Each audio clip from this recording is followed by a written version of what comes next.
Hello everyone, welcome to Rohila commerce academy. आज हम class 11th की अकाउंटेंसी के जर्नल एंट्री के चैप्टर को आगे बढ़ाएंगे। पार्ट 5 वीडियो है आज, और आज हम कुछ इंपॉर्टेंट एंट्रीज को डिस्कस करेंगे, जिसमें से फर्स्ट है आपकी loss of stock by theft और फायर। कई बार क्या होता है, जो हमारे स्टॉक में गुड्स पड़ी हैं, रॉ मटेरियल पड़ा है, वो कई बार आग की वजह से खराब हो जाता है या ड्यू टू थेफ्ट कुछ चोरी हो जाती है, जिसकी वजह से हमें कुछ न कुछ लॉस को बियर करना पड़ता है। अब अगर आप कंपनी चला रहे हो, फैक्ट्री चला रहे हो, तो आप अपने बिजनेस का इंश्योरेंस भी करवाते हो। जैसे आप अपनी बाइक का इंश्योरेंस करवाते हो, अपनी कार का इंश्योरेंस करवाते हो, अपने घर का इंश्योरेंस करवाते हो, अपनी लाइफ का इंश्योरेंस करवाते हो। क्यों करवाते हैं? ताकि कुछ मिस हैपनिंग हो जाए, उस कंडीशन में आपको सारा लॉस बियर ना करना पड़े, कुछ ना कुछ आपको रिवर्ट बैक हो जाए।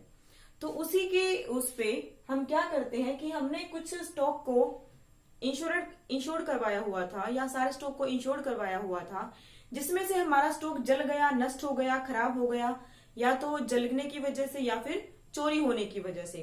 तो दोनों ही केस में आपको इंश्योरेंस का पैसा मिलता है। अब किसी केस में वो हमें पार्टली मिलता है, किसी केस में हमें वो सारा का सारा मिल जाता है। देखते हैं। अब अगर आपके पास स्टॉक लॉस हुआ हो बाय थेफ्ट या फायर की वजह से, तो फर्स्ट एंट्री तो आप पास करोगे जितने के आपका स्टॉक था, जितने का आपका स्टॉक रखा हुआ था।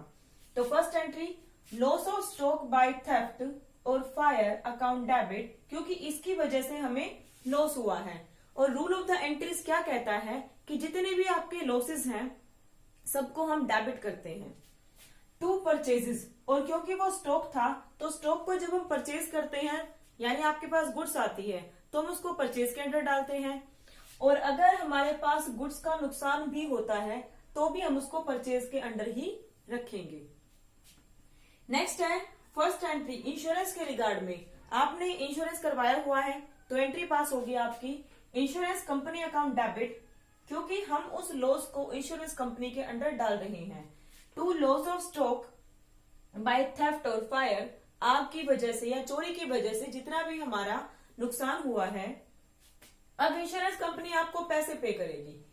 पैसे मिले हैं आपको, पैसा आया है, तो बैंक अकाउंट डेबिट किस चीज के नाम का? इंश्योरेंस के नाम का, टू इंश्योरेंस अकाउंट। और कंपनी आपको फुल्ली पे भी कर सकती है और पार्शियली पे भी कर सकती है। तो ये एंट्री तब आती है जब आपको फुल पेमेंट रिसीव हो जाती है। जब आपको फुल पेमेंट रिसीव होगी, तब आपकी ये एंट्री पास होगी। इन केस जब आपको पार्शियली पेमेंट रिसीव होती है, तो बैंक अकाउंट डेबिट जितना आपको पैसा मिला, loss of stock by theft और फायर जितने का आपको नुकसान हुआ, to insurance company, insurance company से आपको कितना पैसा मिलना चाहिए था और कितना मिला है। हम इसको एक एग्जाम्पल के थ्रू समझते हैं। सपोज 1000 का स्टॉक हमारे पास आग की वजह से नष्ट हो गया, जल गया स्टॉक बाय फायर, और इंश्योरेंस कंपनी आपको पे करती है ओनली 800 रुपीज। अब हमारे पास नुकसान कितना हुआ? 1000 रुपीज का। तो loss of stock by theft और फायर 1000 रुपीज का आपका नुकसान हुआ। फर्स्ट एंट्री ये पास हो जाएगी। आप इंश्योरेंस कंपनी पे क्लेम करोगे कि आपके स्टॉक में आग लग गई है या चोरी हो गई है, तो हमें उसके पैसे मिलने चाहिए। तो इंश्योरेंस कंपनी डेबिट, क्योंकि वो आपको पैसे देगी।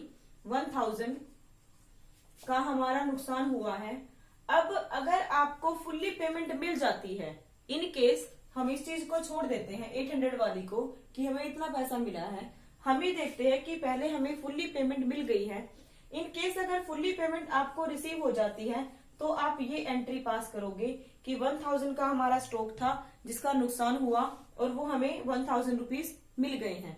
बट अगर कंपनी आपको फुल्ली पेमेंट नहीं करती है और वो पार्शियली पे करती है, जैसा कि हमने एग्जाम्पल में लिया कि ओनली 800 रुपीज हमें मिले हैं, तो यहाँ पर आप दिखाओगे बैंक अकाउंट डेबिट जितना आपको पैसा मिला है 800 रुपीज, और कितने का नुकसान हुआ?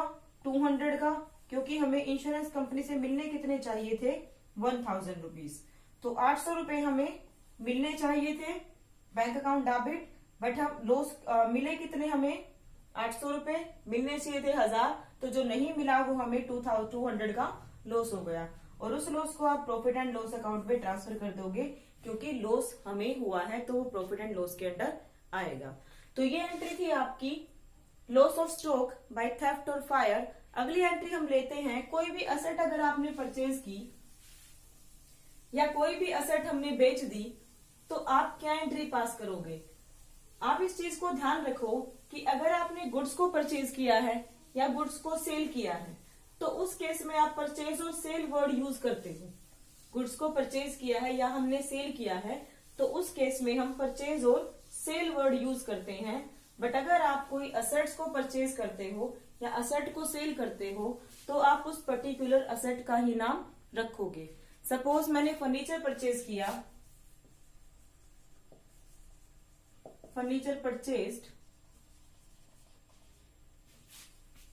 ऑफ ₹5000 का फर्नीचर परचेज किया, तो ये मेरे पास असेट है। और असेट क्या होती है आपकी, रियल अकाउंट। रियल अकाउंट क्या कहता है, डेबिट व्हाट कम्स इन, जो आता है उसको कर दो डेबिट। तो हमारे पास क्या आया, फर्नीचर आया, तो एंट्री हो जाएगी आपकी फर्नीचर अकाउंट डेबिट। और आपके पास से क्या गया, कैश गया। मैं ये मान के चल रही हूं कि मैंने कैश में ट्रांजेक्शन की है, तो 5000 रुपीज। इन केस अगर आपने फर्नीचर को बेच दिया या आपने प्लांट को बेच दिया या मशीनरी को बेच दिया, तो हम एग्जांपल लेकर चलते हैं, मशीनरी सोल्ड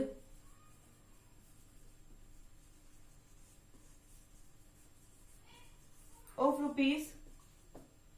₹50,000। आपने 50,000 की मशीनरी बेच दी, तो मेरे पास पैसा आया, एंट्री पास करती हूं मैं। सपोज मैं मानती हूँ कि मेरे पास चेक आया और वो चेक मैंने बैंक में डिपॉजिट कर दिया, या आपकी मर्जी, आप उसको कुछ भी मान के चल लो, कैश मान के चल लो। तो कैश अकाउंट डेबिट, पैसा आया, किस चीज के नाम का आया, मैंने मशीनरी को सोल्ड आउट कर दिया, तो टू मशीनरी। 50,000 आपने मशीनरी को सोल्ड आउट कर दिया, तो पैसा आया किस चीज के नाम का, मशीनरी का। अगर आपने गुड्स को सेल किया होता तो वो आपकी आती कैश टू सेल्स। अगर आपने गुड्स को परचेज किया होता तो एंट्री होती है आपकी परचेज टू कैश, क्योंकि हम वहां पर गुड्स के लिए परचेज और सेल वर्ड यूज करते हैं, बाकी किसी भी चीज के लिए आप परचेज और सेल का वर्ड यूज नहीं करते। एक और चीज, ये थी आपकी पर्टिकुलर असेट के रिगार्ड में।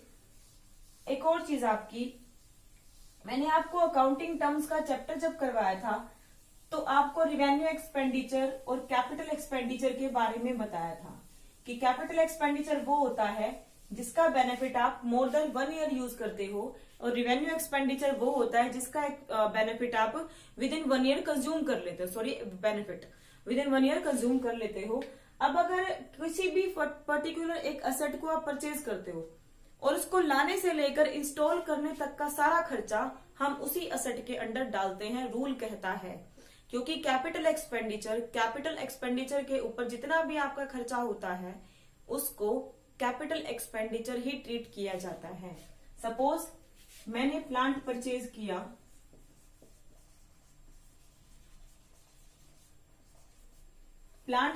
किया, मैंने 48,000 का, और इंस्टॉलेशन एक्सपेंसेस